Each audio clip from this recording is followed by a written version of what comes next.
Okay mga ka-TH, nag-X isa itong tibod. Okay, isang banga ito. Ito kalaki.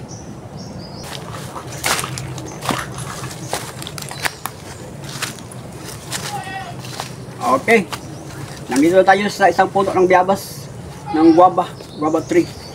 So, sa ating kumpas, going north tayo, no? O, papunta tayo norte. Papunta tayo norte. So we look at east. East ba? Oh, east ang ano na to, no? East. So we ano natin? Susukatin natin kung mayroon ba sa 3 feet.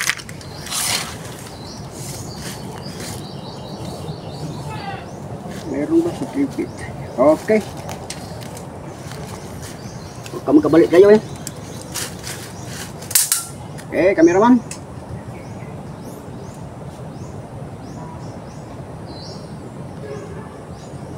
Okay, dito ang object natin.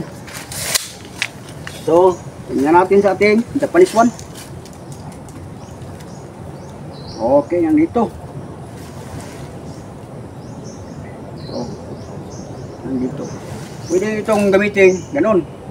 Oh, pag nandyan, oh, i-point, mag-point siya sa pababa, mga ka-TH. So, dito mga ka-TH, ating gamitan sa ating ano, kasi gold yan ha. Yung detector. Oh. Lagyan nito kung pulbura ito ha. Pulbura kung mayroon bang bomba. Pag mag-X mga ka-TH, mayroon. So, walang bomba. Walang bomba, walang pasabog. Walang pasabog. So, dito sa identify, malahan na po nato og i-call that simento. Para malaman natin kung cemented ba ang yung nilagyan ng object. So, hindi simento kasi hindi nag-X. Ito isang tibod atong ibala.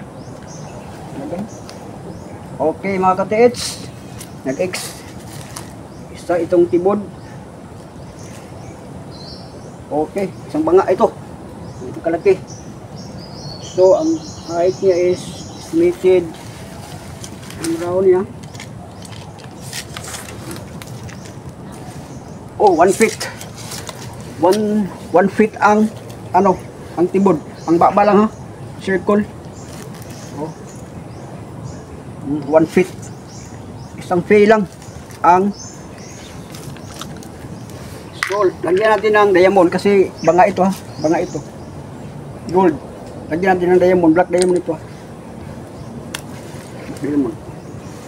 Putol yung wire natin. Kasi hindi ko na prepare kasi ano sa sabihan. Alam na natin mga ka-TH, no? Alam. Basta nandito mga ka-TH ang ating object. So we will go to ayun pag isang lubid dyan. Lubid dyan.